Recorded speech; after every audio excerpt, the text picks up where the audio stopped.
Fernando Storchi, dueño de Megatlón. Yo no heredé una empresa, no heredé una fortuna, pero sí un montón de valores, una gran caja de herramientas. Maradona en un momento entró en Megatlón. ¿Qué le hace el primer proyecto? Era un club que está muy destruido, casi todo clausurado. Yo me casé muy joven, me habían regalado dinero para comprar un departamento y lo puse ahí. Fue mi apuesta. Gimnasio es un centro preventivo de salud disfrazado de club social. Los clientes para mí son absolutamente centrales, no hay nada más importante. Tenemos 1.800 personas trabajando en la empresa. 50.000 personas por día asisten a nuestros gimnasios. Es un estadio de fútbol completo todos los días. El emprendedor en general tiene muy buena prensa. Es como un copado, un idealista que va para adelante. Después, cuando llega al estadio empresario, es un garca. Sentíme fundidas. Paradójicamente está como muy entero. Y yo decía, ¿pero qué, estoy loco? También tienen hasta la Antártida, ¿puede ser? ¿Querés que tus hijos sigan el mismo camino que vos? Me gusta evolucionar, me gusta crecer, que la sociedad nos reconozca, aportar valor, que esa gente me diga, Megatlón me salvó la vida. Lo único que digo es gracias. Le digo a toda la Argentina. Yo soy un agradecido absoluto a mi país y no me iría a vivir a ningún otro lugar del mundo y quiero seguir desarrollando. La Fábrica Podcast. Creando valor. Este episodio es presentado por Banco Macro. Pensá en grande, pensá en macro. También nos acompañan Social Lunch, donde se come bien, se trabaja mejor. Bienvenido Fernando Storchi, dueño de Megatlón, a la Fábrica Podcast. Muchas gracias por venir. ¿Cómo estás? Muy bien, para mí es un placer estar acá. Muchas gracias por la invitación.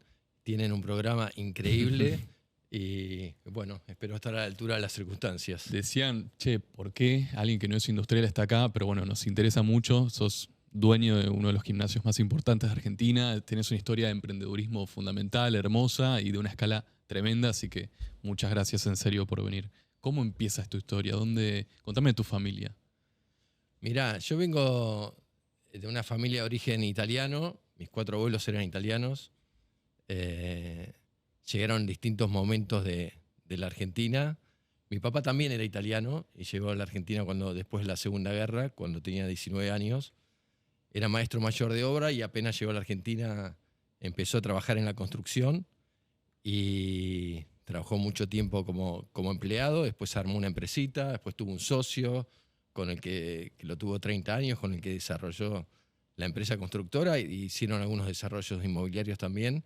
Se hizo muy de abajo, la peleó siempre y a mí me dejó muchos ejemplos, ¿no? Yo siempre digo que yo no heredé una empresa, no heredé una fortuna, pero sí un montón de valores, una gran caja de herramientas que no fue explícita la transmisión, ¿no? Pero yo, a través del ejemplo, lo veía a él laburar, él me llevaba a las obras. ¿Te llevabas bien con él? Me llevaba muy bien. En un momento fue difícil la relación con él, pero finalmente tuvimos una excelente relación. Él quería que yo siga trabajando con él y yo tomé otro camino. Él soñaba con tener un hijo ingeniero o arquitecto, pues es lo que tal vez era su frustración personal, ¿no? Pero, Claro.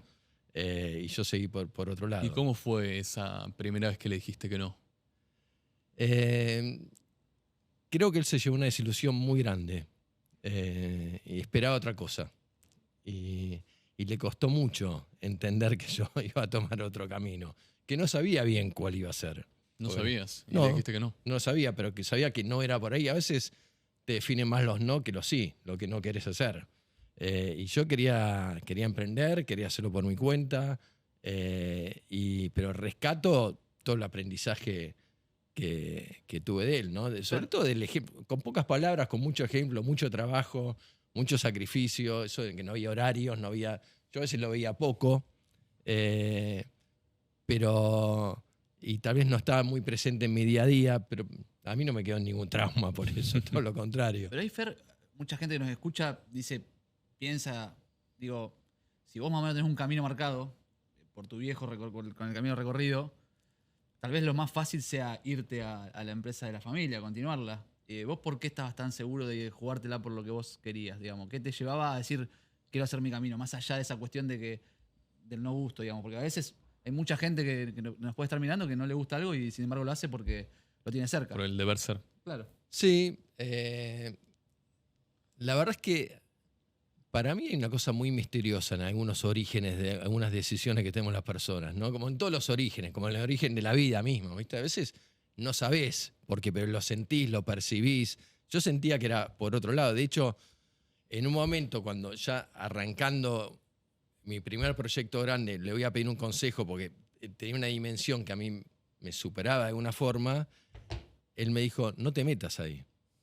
Porque me quería cuidar. Y lo hacía como padre, qué sé yo. Y por suerte yo no le di bola, ¿no? Y me metí.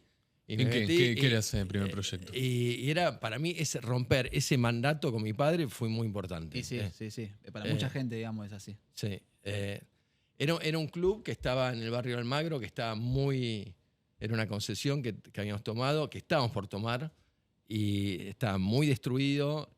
Había que hacer una inversión importante. Había mal ambiente en el club, estaba casi todo clausurado y había que revertir un montón. Era algo no tradicional para él. Pero ¿no? ya estaba la empresa ahí.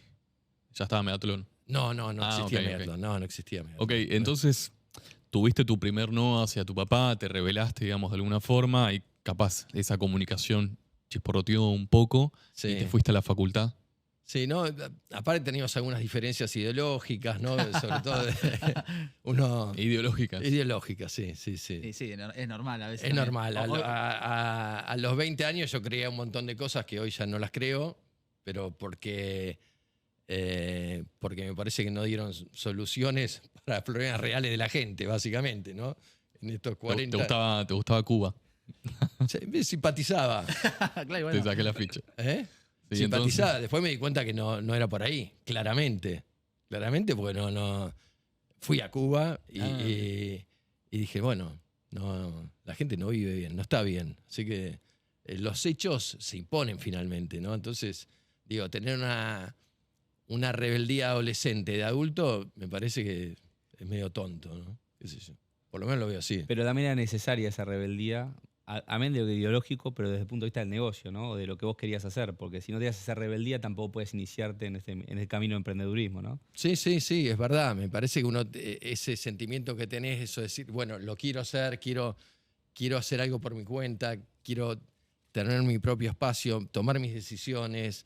Sí, tiene que haber una rebeldía, claramente. ¿Y cuándo empieza a haber como esa rebeldía a veces necesita de resultado? ¿Viste? Porque si no es como una frustración constante. ¿Cuándo empieza ese resultado? Mirá, yo estudié en la UBA, Administración de Empresas. En el año 91 estoy por recibir. Ya había hecho varios emprendimientos en otros rubros. En algunos me ha ido bien, en otros mal. Era muy busca, de alguna forma. Organicé terceros tiempos en clubes de rugby. Después hice fotografía, sacaba fotos en colegios, en cumpleaños, en fotógrafo social. También en partidos de rugby. Todo eso mientras estudiabas. Mientras estudiaba, sí. Después había montado una empresa de venta de artículos de limpieza. Bueno, De todo un poco. de todo un poco. Pero lo mío, a mí me gusta mucho el deporte, me gusta la vida social y dije, tengo que hacer algo que esté vinculado con eso, ¿no? Y dije, bueno, voy a armar un centro a principios de los 90 el pádel estaba muy fuerte. Yo jugaba mucho al fútbol con mis amigos, aparte de jugar rugby. Y nunca fui bueno. Y creo que ¿Al fútbol o al rugby? Ninguna de las dos cosas. Bueno, te gustaba el deporte. Ponía mucha garra, pero no. Digamos, el deporte te ubicó solo, digamos. Me retiré sin partido homenaje ni de fútbol ni de rugby. Y bueno, veo hoy, empiezo a hacer una investigación de mercado muy casera. Me recorrí todos los centros de pádel y canchas de fútbol que había en la ciudad y en Gran Buenos Aires, y más o menos fui armando como un producto. Empecé a buscar un lugar, conseguimos un terreno que era una vieja estación de colectivos en el barrio de Floresta, que estaba muy abandonado. Y bueno, y ahí armamos el primer proyecto que funcionó bien. Eran 3 canchas de fútbol, 2 de pádel, un pequeño gimnasio. Sigue existiendo hoy, no es Megatlón. ¿Pero cómo hiciste? ¿Los fondos? ¿De dónde los sacaste? Y fue Friends and Family. ¿Cuánto pediste? ¿Cuánto pedí? No, mira, la inversión creo que total de aquel emprendimiento fueron unos $250.000 aproximadamente.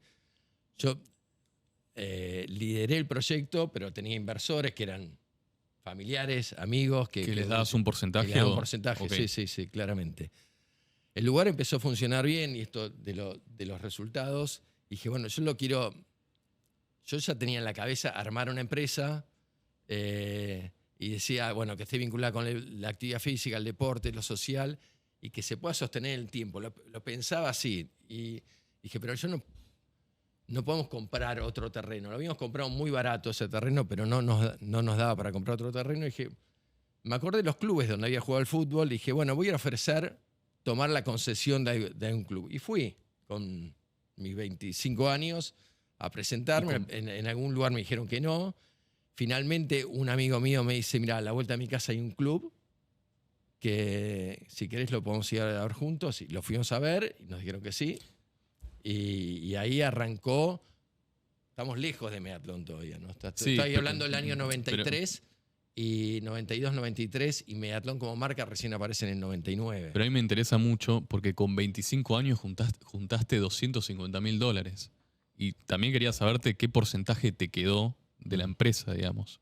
Un 25%. Un 25%. Sí. Y después estaba muy Ahí repartido. yo me casé muy joven, me habían regalado dinero para comprar un departamento y lo puse ahí. ¿No? Esta fue mi apuesta. ¿Y tu mujer qué te dijo? Claro, Le dije, después vamos a comprar uno mejor, le dije. ¿Pero te bancó? Sí. ¿Seguís con ella? No, nos divorciamos hace 15 años más o menos, pero no fue por eso. En ese momento banco. Che, pero ahí también es interesante. Tuve 3 hijos maravillosos con ella. ¿Cómo es ese doble clic de cuando vos querés progresar económicamente y se lo tenés que explicar a la persona que elegiste para que te acompañe?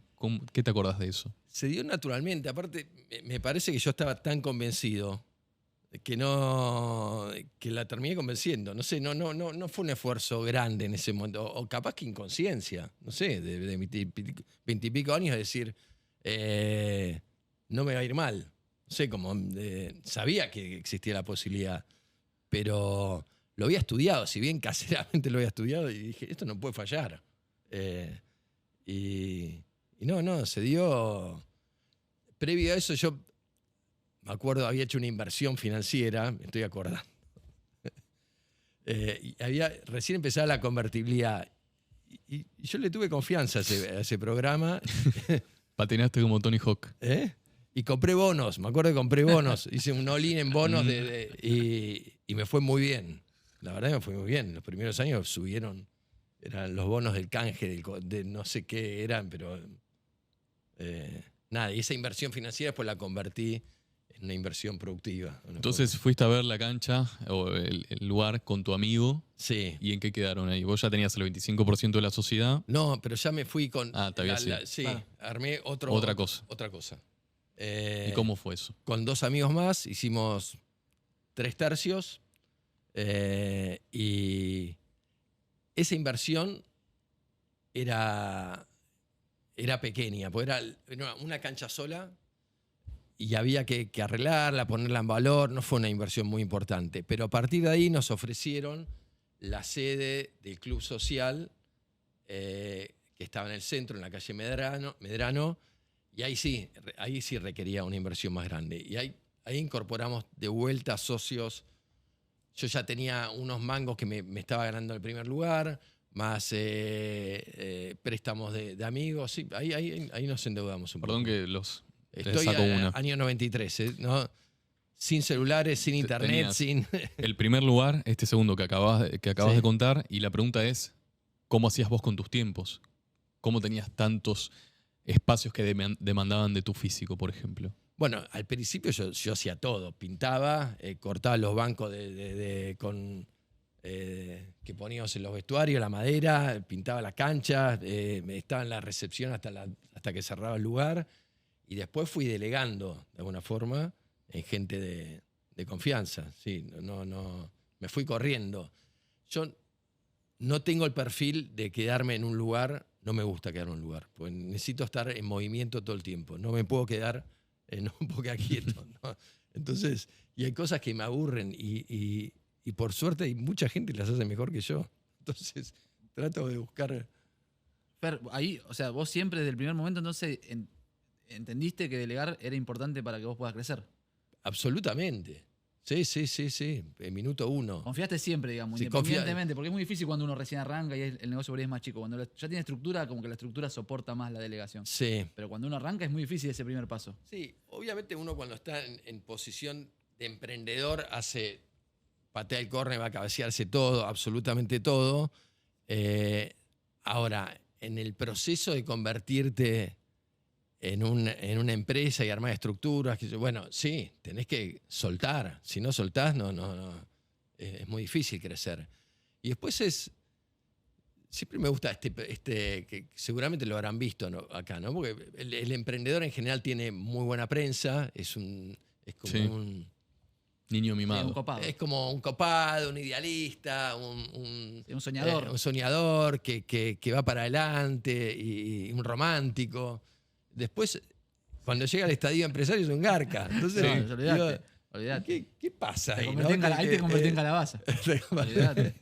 Y bueno, y no hay que perder ese espíritu emprendedor. Yo entiendo lo que le puede pasar a la gente, y capaz que en la Argentina, donde hay muchos ejemplos de empresarios que han hecho las cosas muy mal, pero hay un montón que hacen las cosas muy, pero muy bien. Y ojalá en algún momento se empiece a reivindicar la figura del empresario, ¿no? Un empresario Estamos en eso. que agrega valor, que aporta valor a la sociedad, que puede explicar lo que hace, cómo lo hace. Sí, está bueno el punto que tocaste, Fer. Ahí, perdón que voy a hacer una reflexión, pero también que como grupo un poco tiene que ver con nuestro proyecto. Creo que nosotros lo que nos veíamos es que mucha gente, mucho empresario de los que vos decías que por ahí no son tan buenos empresarios, ocupaban lugar en los medios de comunicación porque vende justamente la noticia que vendía. Pero a partir de proyectos como el nuestro, lo que ocupan espacios son las personas que laburan, se levantan a la mañana a producir, a tratar de modificar algo. Y entonces en ese sentido, desde este lugar siempre tratamos de llevarle a la gente historias que han superado Sí. muchísimo de su punto de partida. Y me parece que están muy buenos estos espacios. Bueno, el de ustedes es muy importante. Y que los emprendedores / empresarios se animen a hablar y a contar y a decir, pero no solo para inspirar a los demás. Y aparte, esto no es o sos emprendedor o lo demás. No. Aparte, no sé. Yo soy un afortunado. La verdad que hago lo que me gusta, lo que quiero. Me divierto haciendo lo que hago, me va más o menos bien, pero hay mucha gente que no le va bien. Ahí Entonces, te voy a hacer una pregunta volviendo un poquito para atrás. Vos dijiste una palabra clave que fue delegar. No entiendo para qué delegabas. O sea, obviamente es algo con sentido común, pero digo, vos, ¿qué hacías cuando delegabas? ¿En qué usabas ese tiempo? Porque capaz te está escuchando alguien que tiene un gimnasio y dice, bueno, tengo tiempo extra, ¿qué puedo hacer? Ibas, tocabas una puerta, abrías un nuevo gimnasio. ¿Para qué usaste ese tiempo? sí, para crecer. Básicamente para crecer, para tratar de hacer las cosas mejor todos los días, para mejorar mi producto, mi servicio, la experiencia de mis clientes, para comunicar también, ¿no? Porque digo, nosotros había un momento donde los gimnasios a ver cómo lo puedo poner en perspectiva. Sigue siendo un sector con una informalidad muy alta, pero en los 90 era muchísimo más alta. Entonces, poder acercarse a un banco para presentar una carpeta, para obtener un crédito, para trabajar y para poder crecer, era como una puerta giratoria. Entrás y salías, no te dan bola. Pero nosotros, ¿qué encontramos ahí? Y resolvimos en una propuesta como muchas cosas juntas, ¿no? Una propuesta muy simple. Cuando en el año 99 nosotros lanzamos Megatlón como marca, como concepto, lanzamos el concepto de red, que con un solo carnet en aquel entonces vos podías acceder a todos los gimnasios, en todos los horarios, a todas las actividades. Había una cuota all inclusive, una sola cuota.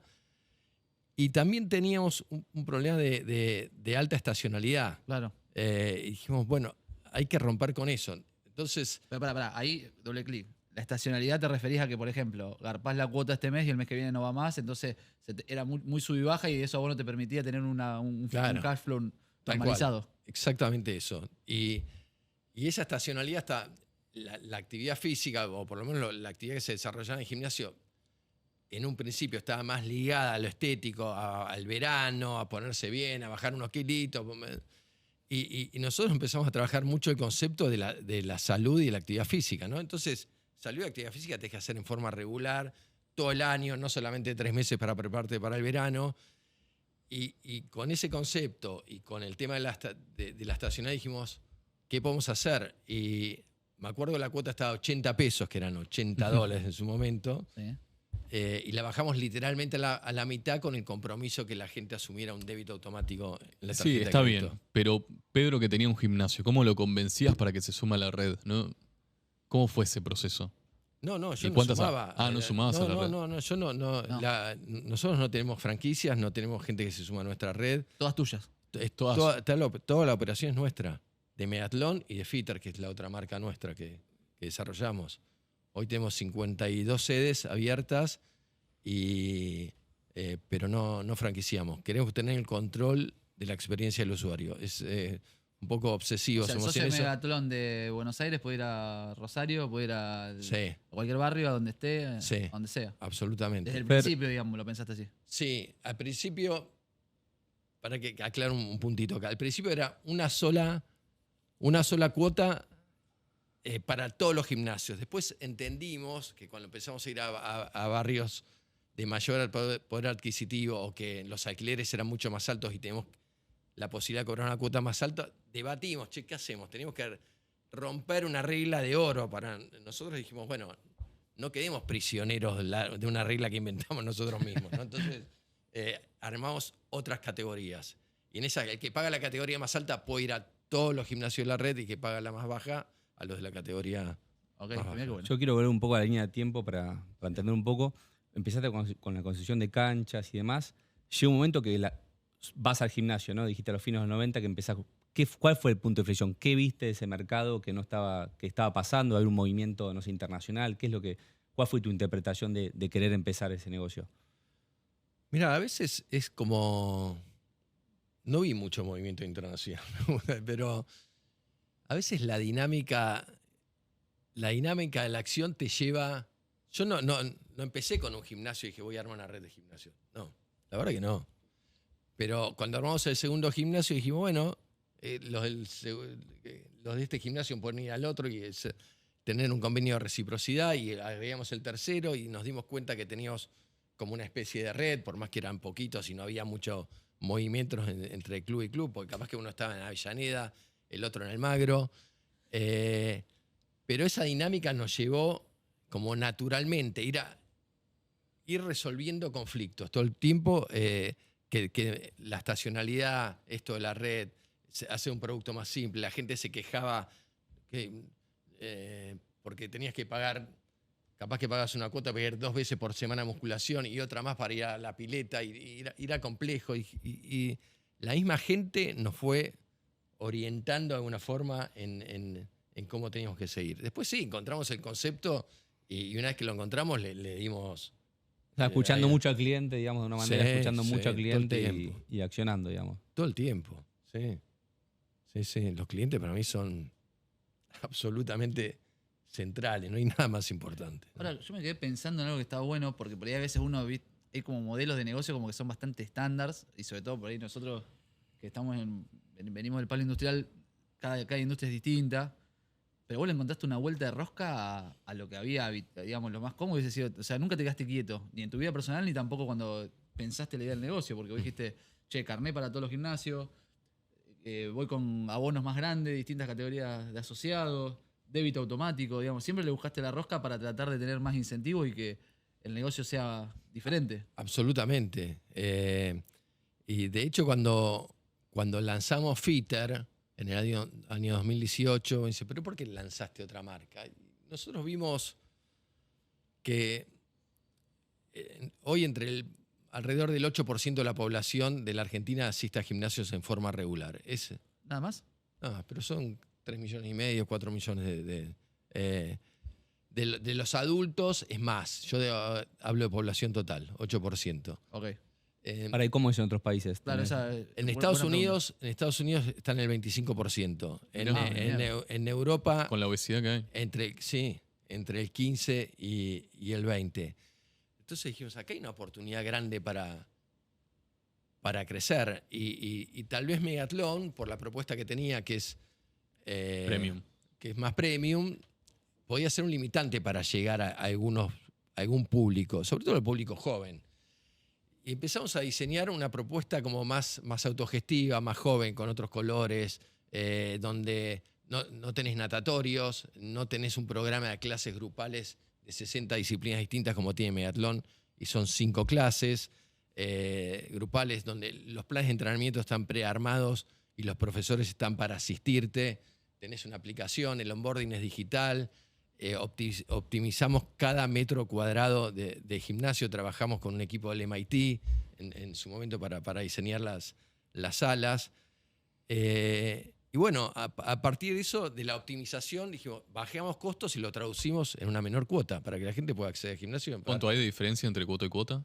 Y hoy la cuota de Fitter está alrededor de 40.000 pesos y la de Megatlón más cara puede estar en 110, 120.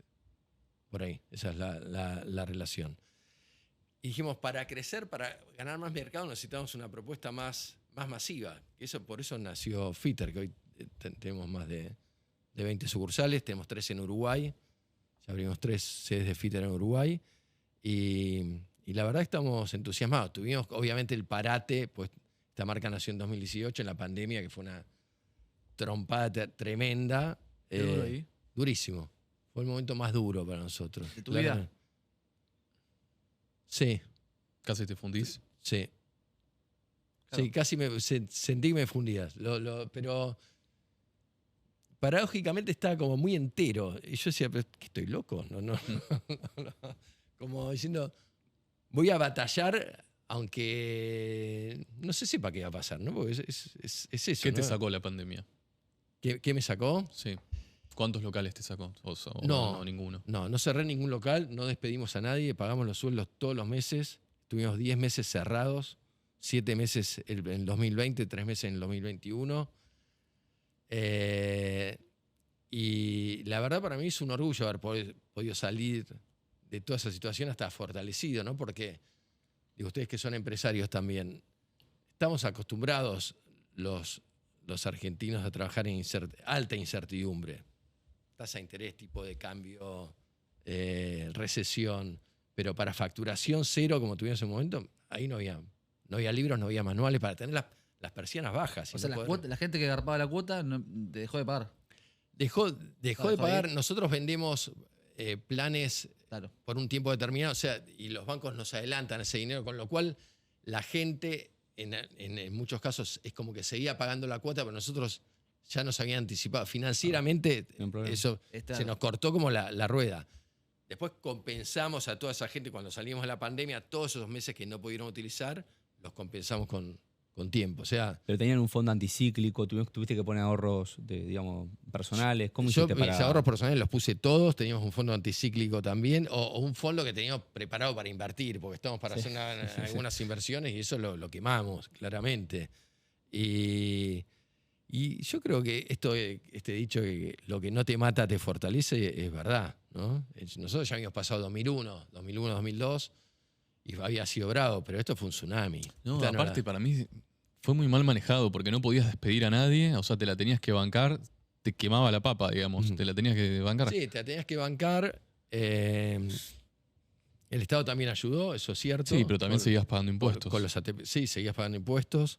Sí, tal cual. No, el ATP era creo que hasta el 50%, era un, Sí, era la tenía mitad. un porcentaje, era la mitad. Lo que pasa es que hubo actividades como la de ellos que fue lapidario. Sí, fue lapidario. Y gastronomía. Diría que el gimnasio debe haber sido de lo peor. Lo peor, de lo peor. Sí, Claro, lo porque peor. gastronomía podía mandar la comida, ¿no? Sí, Tenía pero el ya- tema de deliveries. Sí. Nosotros ahí lo que dijimos, pero fue dijimos que el aislamiento sea físico y no social. Entonces nos conectamos mucho digitalmente con nuestros clientes, salimos con todas las clases online, que fueron un boom, y toda la gente haciendo gimnasia en la casa, que parecía muy divertido, pero a nivel ingresos era cero, ¿no? Era no perder el vínculo con el cliente, sostenerlo. Después lanzamos el entrenador personal online, pues, los 400 profesores dando clases uno a uno con nuestro cliente. Le pusimos una garra tremenda, pero las clases nuestras eran las que más se veían en toda Latinoamérica. Fue un boom. Y por otra parte, después decían, Sí, la gente se acostumbró a entrenar en sus casas. Esto después, termina la pandemia, se terminan los Sí. gimnasios, empezaron los agoreros y me acuerdo que había una compañía que se llama Peloton en Estados Unidos que llegó a tener una evaluación de 50 billions, hoy está en 3. Y ¿Que hacía justamente esto? hacía esto, es todo un sistema online de spinning en todo el mundo. Vos estás tomando clases en Shanghái con un profesor que está en Manhattan, qué sé yo. Está muy bueno como producto y dije, el futuro es este. Y el futuro no fue ese, por suerte. Obviamente es más híbrido, pero es mucho menos híbrido de lo que yo pensé que... Yo pensé que salíamos de la pandemia con un esquema mucho más híbrido y no fue así. ¿Y por qué? Para mí, por la cuestión social, porque... La gente va a levantar ahí.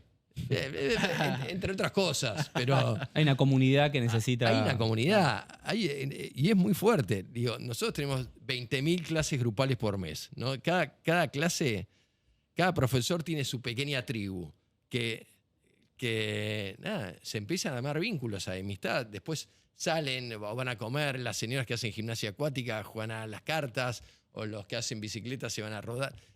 Empiezan a pasar cosas, porque de alguna forma el gimnasio es como un centro preventivo de salud disfrazado de club social. Y lo social pesa muchísimo, muchísimo. Te diría hoy tiene un protagonismo muy grande para mí. Fer, me quedé en esta etapa de crecimiento que te hablaba Pedro, que vos tomabas locales, ibas creciendo, pero ¿cómo era también, qué consejo me podés dar o nos podés dar para esa relación con los socios que vos ibas generando?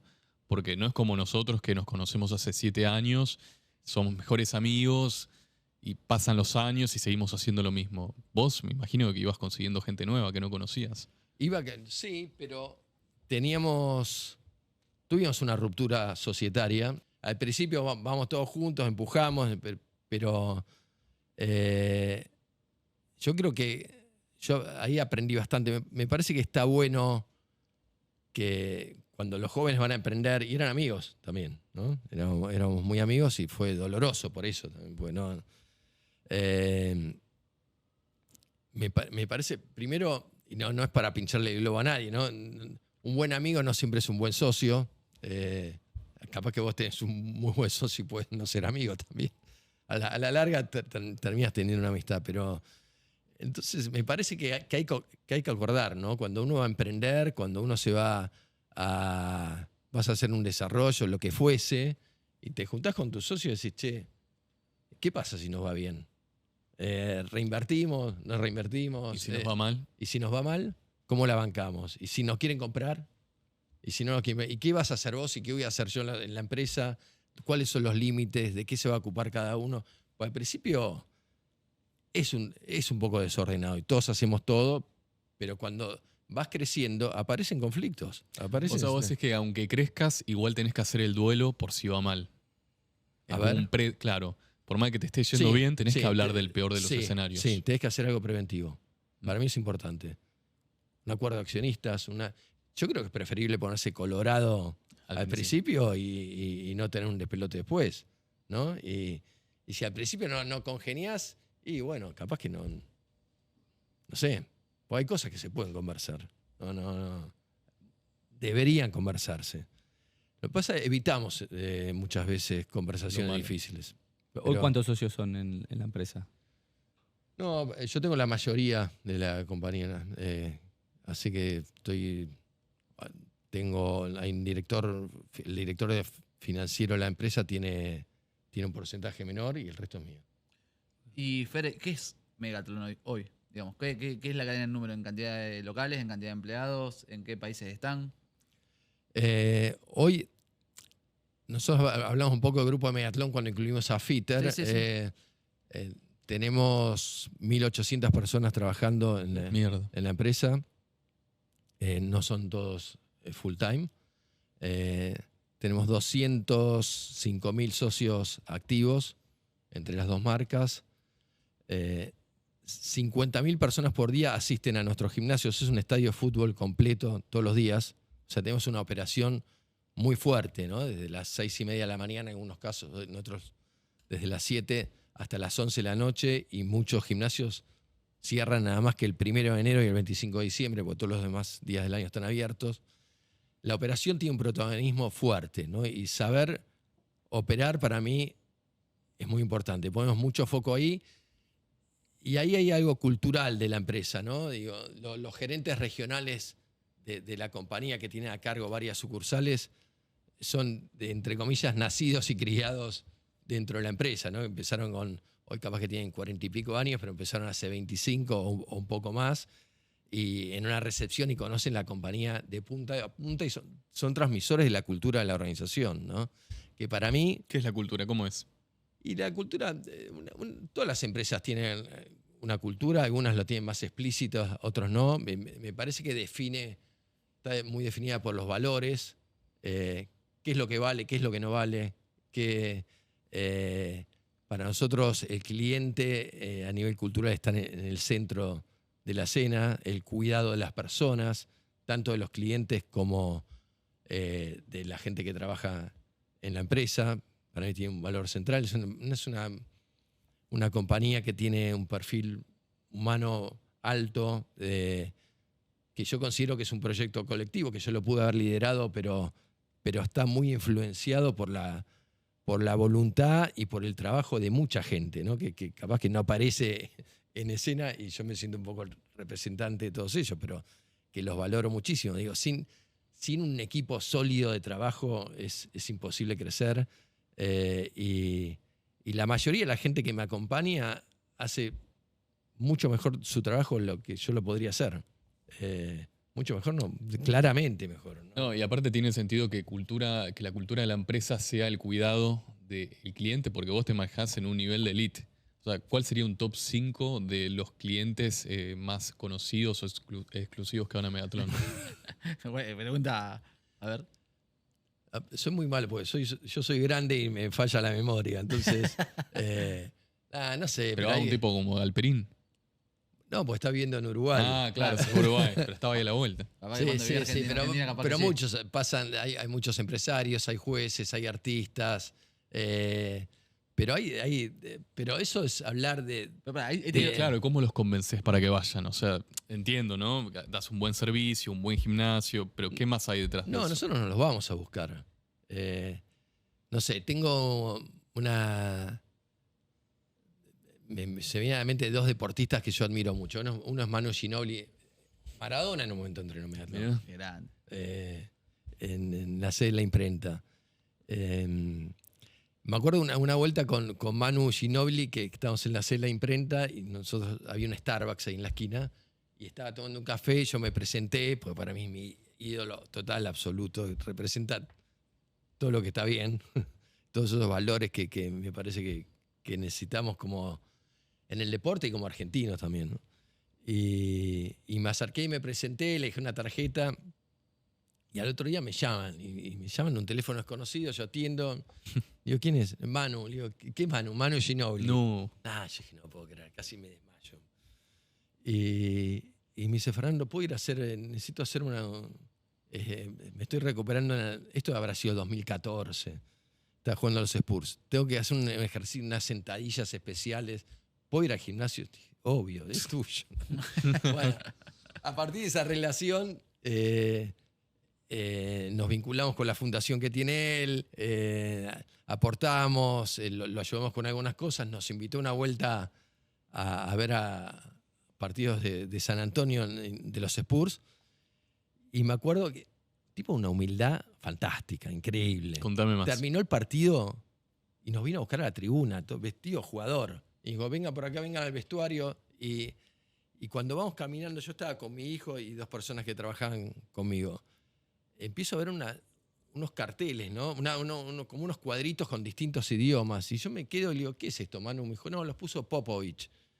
Y leo uno de esos cuadritos, voy a tratar de traducirlo, pero decía algo como, cuando estoy mal, cuando estoy perdido, cuando pierdo el sentido, voy a la cantera y veo como el picapedrero le pega a la roca una y otra vez y le pega, sin que siquiera se parta una sola roca.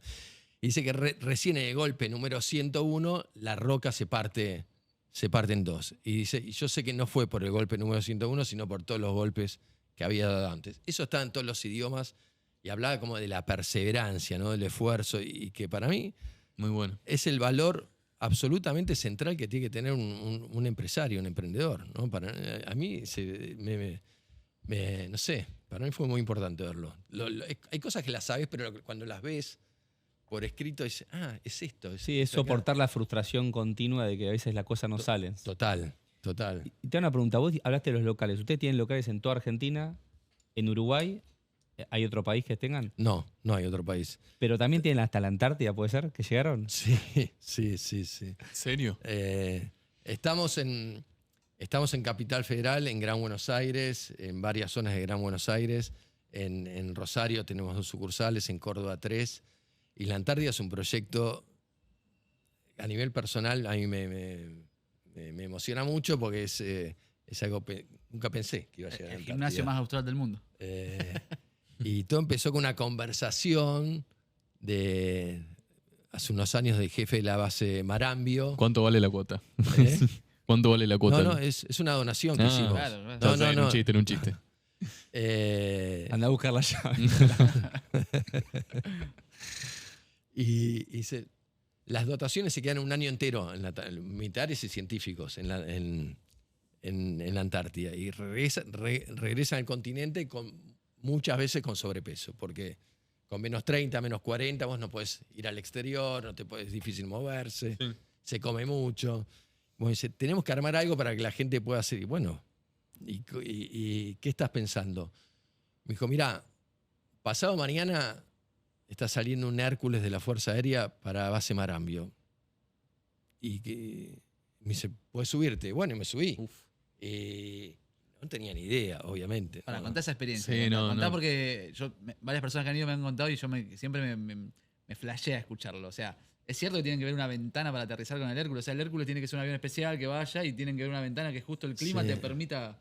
Sí, volás de acá hasta Río Gallegos, fue en esa oportunidad, y en Río Gallegos estás esperando que se abra la ventana porque por el clima se abre, se cierra, entonces despega cuando ven esa oportunidad que puedan aterrizar en Marambio.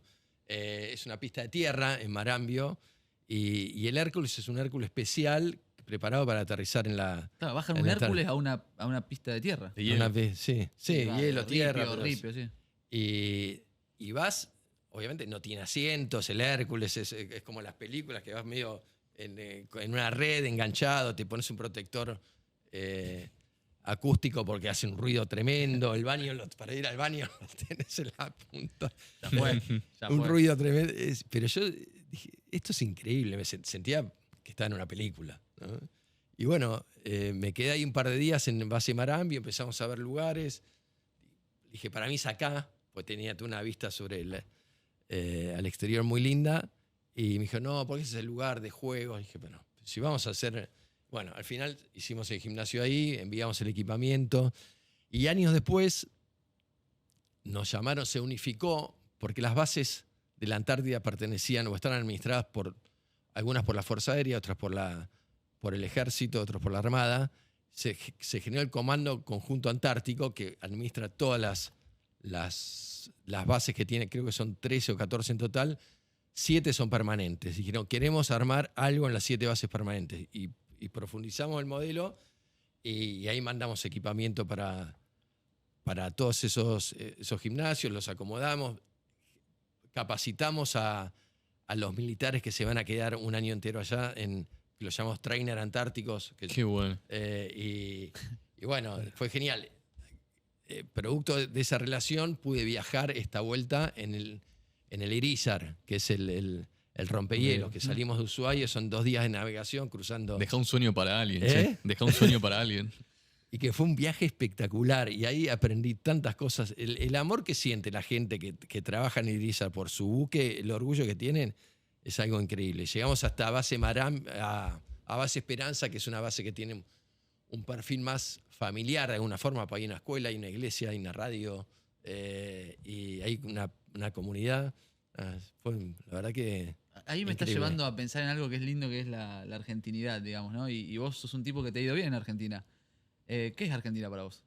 La Argentina es todo. Iba a volver sobre ese punto. Hay cosas de la Argentina, digo, la Antártida como Malvinas, es como que no tienen grieta, ¿no? Y a mí me parece súper interesante eso. Ahora, volviendo a la Argentina, muchos dicen, no, que este país que es tan difícil. Si yo lo único que digo es gracias. Me emociono, pues yo hice todo acá, le debo todo a la Argentina. Y más allá que todos los que trabajamos en la Argentina a veces estamos diciendo, bueno, pero ¿por qué las cosas son así? ¿Por qué no nos podemos ordenar? Lo que fuese. Yo soy un agradecido absoluto a mi país y no me iría a vivir a ningún otro lugar del mundo y quiero seguir desarrollándome. Y si puedo hacer cosas en otro lugar, ok, pero es más, algunos dicen, no, pues si vos hubieses hecho en Estados Unidos, hoy sería... No, eso es todo una hipótesis que no tiene ningún sentido, ningún sentido. Yo me desarrollé acá, amo a mi país, mis hijos viven acá, quiero que sigan viviendo acá y quiero seguir creciendo en Argentina. ¿Te duele cuando dicen que es un país de mierda? Absolutamente. Me mata. Me gustaría tener un país más previsible también. Eso lo queremos todos, pero bueno, ojalá que lo podamos tener. Yo creo que sí. Yo estoy muy esperanzado y muy entusiasmado. ¿Con el nuevo rumbo del Sí. gobierno? Sí. ¿Por qué? ¿Qué te hace pensar eso? Digamos, Me hace. Pues me parece que había cuestiones como enfermedades crónicas que tenía la Argentina en su economía, sobre todo las cuestiones fiscales, que hacían que estemos permanentemente endeudados o emitiendo. No digo que no estemos endeudados, pero la cuestión fiscal para mí es central y ordenar eso para mí era fundamental y se ordenó. Y obviamente que es complejo porque es un modelo que puede generar ganadores y perdedores. Todos los modelos generan ganadores y perdedores. Pero yo prefiero trabajar con estabilidad, con baja inflación, va a ser mucho más competitivo, recontra más competitivos. Hay cadenas que están viniendo de Brasil, que son muy fuertes. Pero bueno, yo creo que la competencia en general saca nuestra mejor versión, ¿no? Y no quiero ser naif con esto, porque yo sé que hay gente que no la está pasando bien. Pero digo, a nosotros nos sirve trabajar en un contexto de estabilidad. Este año vamos a crecer mucho. Tal vez va a ser el año que más crezcamos de toda nuestra historia. Si todo sale como lo tenemos planificado. ¿cómo lo medís? ¿En cantidad de socios? En cantidad, en inversiones, en cantidad de clientes, sí, estamos haciendo inversiones fuertes. Cambiamos el equipamiento de muchísimas sedes, estábamos muy trabados antes con las importaciones. Para nosotros es un insumo fundamental, el tema de equipamientos. Es como para una fábrica, una máquina, lo mismo. Uh-huh. Sí, tenemos un arancel del 35% que nos parece un disparate absoluto, que se subió en el gobierno anterior de 20 a 35 y quedó ahí. Lo estamos gestionando. Yo soy presidente de la Cámara de Gimnasios en la Argentina. Y por otra parte, también hablando sectorialmente, antes hablé de la informalidad del sector. A veces, digo, cuando se estabilizan las variables económicas, la inflación deja de tapar algunas ineficiencias, ¿no? Y como digo, es como que baja la marea y ves quién se está bañando desnudo. Y la verdad es que pesa más la informalidad en un contexto de estabilidad que en un contexto de informalidad, de inflación. Pesa más, se nota más. Cada 2% o 3% tiene peso. Es más justo todo, más preciso. Y bueno, y yo creo que, nada, nosotros vivimos siempre adaptándonos permanentemente. Y el empresario en general vivió adaptándose. En este mercado competitivo que describiste, ¿qué cambio considerás indispensable y urgente para poder justamente competir en igualdad de condiciones o mejora, ¿no? ¿Qué cambio, qué reforma consideras que es necesaria?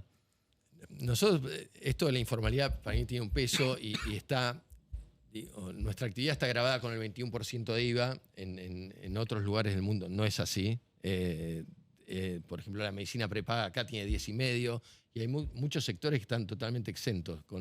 Vos decís porque está vinculado a la salud, debería tener absolutamente, está vinculado a la salud, es preventivo y por otra parte tenés, sin criticar, pero tenés clubes que pueden hacer exactamente lo mismo que hacemos nosotros, sin pagar IVA, sin pagar ingresos brutos, sin pagar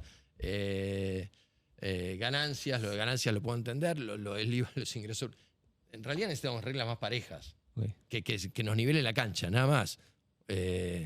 Con la cancha nivelada y con reglas iguales para todos, para mí es un mercado que puede crecer mucho, porque te decía, cada punto de crecimiento de penetración de la actividad son 400.000 personas que se agregan al mercado, es un montón, y genera mucho, es mano de obra muy intensiva. Los servicios son nuestra actividad genera mucha mano de obra. ¿Y en los últimos años cómo creció eso? O sea, tuvo un crecimiento exponencial el tema, porque hoy hay una industria muy grande digamos, de cuidado personal, de salud. El gimnasio o la cantidad de asociados que tuviste en los últimos, no sé, 5 años, ¿qué tipo de crecimiento tuvo? No, tuvo un crecimiento importante. Post pandemia, yo marco un antes y un después ahí. Post pandemia hubo un rebote muy fuerte de la actividad y se sigue consolidando. Digo, hoy tanto la medicina como la salud pública nos mantienen vivos hasta los 90 años, pero hay que ver cómo llegas a los 90 años, ¿no? Entonces la gente vive más. Digo, a fines de 1800 la esperanza de vida eran 40 años, hoy es 80, 82, es un montón. Entonces uno empieza a definir cómo va a vivir su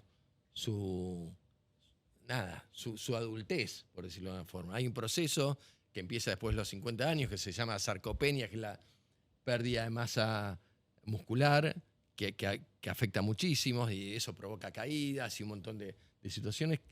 Y eso se combate nada más que con entrenamiento de fuerza. O sea, el entrenamiento de fuerza es la mejor vacuna contra la fragilidad. Y cada vez hay más gente que está consciente de eso, más adultos, y van al gimnasio porque es un lugar donde hay profesores, donde estás cuidado, donde te pueden orientar. Y está creciendo, el mercado está creciendo en Argentina y en el mundo. Estamos en un buen momento. Fer, creciste en una familia, hablábamos al principio, común, normal, clase media. ¿Y hoy cuál es tu relación con el dinero? ¿Qué te enseñó el dinero? Que hay que tener respeto.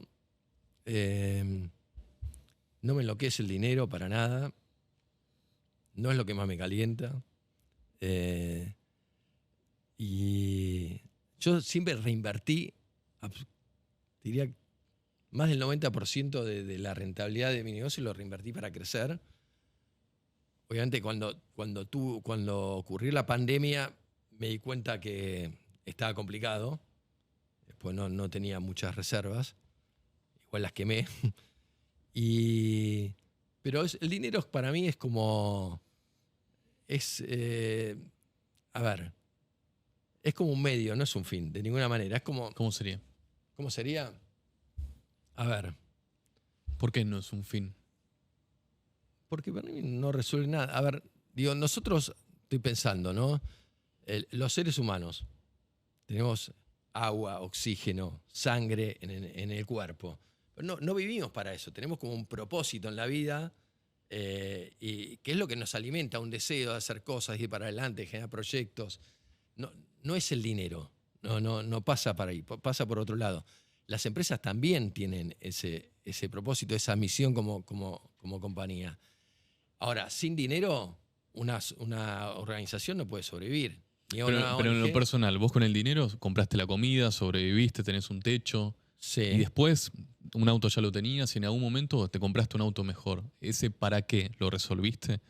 O sea, ¿la necesidad del lujo la tuviste en algún momento? No, No me calientan los autos, no me calienta. Una casa o distinta, no, Sí, no sí, perseguiste eso. vivo en una casa muy linda, me gusta el confort, me gusta viajar, soy un curioso, pero no tengo gustos extravagantes, ni me define el dinero, no ocupo un lugar central en mi vida.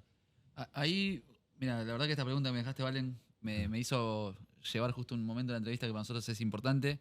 Y también te lo ato un poco con lo que dijiste de cuando tuviste la experiencia con Manu Ginóbili y con las carteles de Popovich.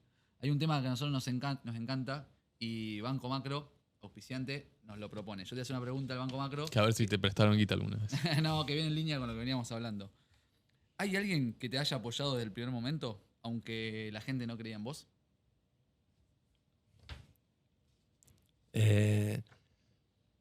Yo tengo que volver a mi viejo, que para mí tiene un protagonismo central en que uno a veces, como decía Steve Jobs, unís puntos hacia atrás y te das cuenta, ¿no? de algunas cuestiones. Yo creo que él sin decirlo me enseñó un montón de cosas y me apoyó. Inclusive me apoyó diciéndome que no en algunas cuestiones. Genial. ¿Por qué? Porque yo me di cuenta cuando ya era grande y él sentía un orgullo muy grande por lo que yo hacía, ¿no? Y él se presentaba como que era mi papá y lo decía como... y me voy a poner a llorar. y realmente, y yo dije, me combatió tanto y después no sé, hubo como una reivindicación. Para mí eso fue fundamental, no sé. Vos decías que te rebelabas y después era él el que se rebeló, ¿no? Puede ser. Pues sería más simple, más llano, más de hacer, más y bueno, yo tengo una relación con mis hijos. Yo tengo 3 hijos, mi mujer también tiene 3 hijos, tenemos una familia ensamblada con 6 hijos, que todos se llevan bien y tenemos es muy armoniosa y me gusta mucho la vida familiar.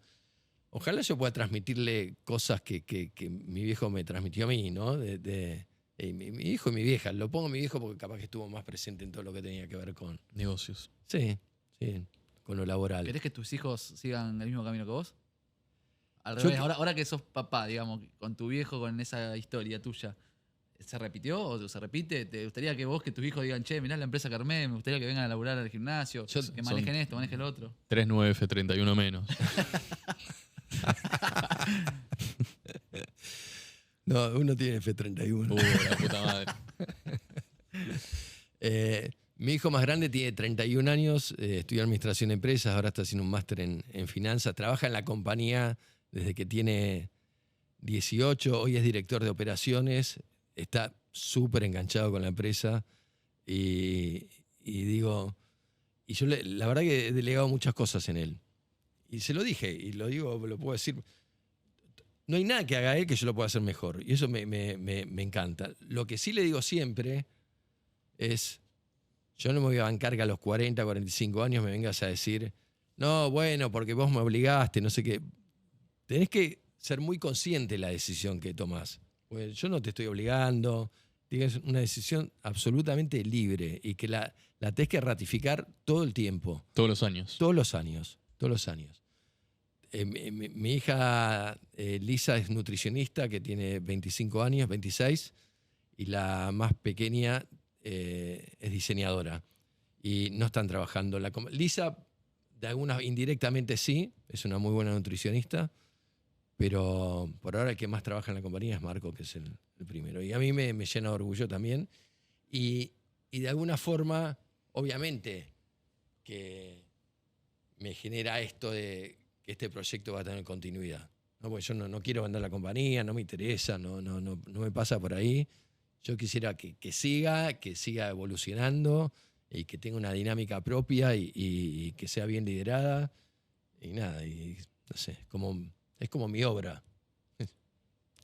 Y esa obra tuya, tu viejo, ¿qué sentiría ahora tu viejo? Si te vería y diría la obra de mi hijo, ¿qué sentís que diría? Estaría mi hijo murió en la pandemia, así muy de golpe, apenas empezó la pandemia. ¿Qué dura la pandemia? Sí, golpeó por todos lados. Por todos lados. Apenas empezó la pandemia, nos enteramos ahí, el diagnóstico fue por COVID, para mí era imposible porque había estado encerrado todo el tiempo. Pero bueno, no lo pude despedir. Fue tremendo, porque no hubo entierro, no hubo velatorio, no hubo, el protocolo no lo permitía. A mí me pareció eso tremendo. Me quedó un sinsabor fuerte por eso.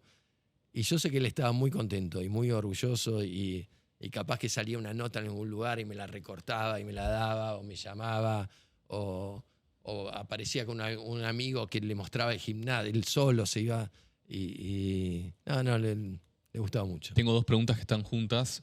Dijiste, tu viejo estaría orgulloso. ¿Vos estás orgulloso de vos? Y la segunda es, ¿qué hiciste bien para haber logrado lo que lograste?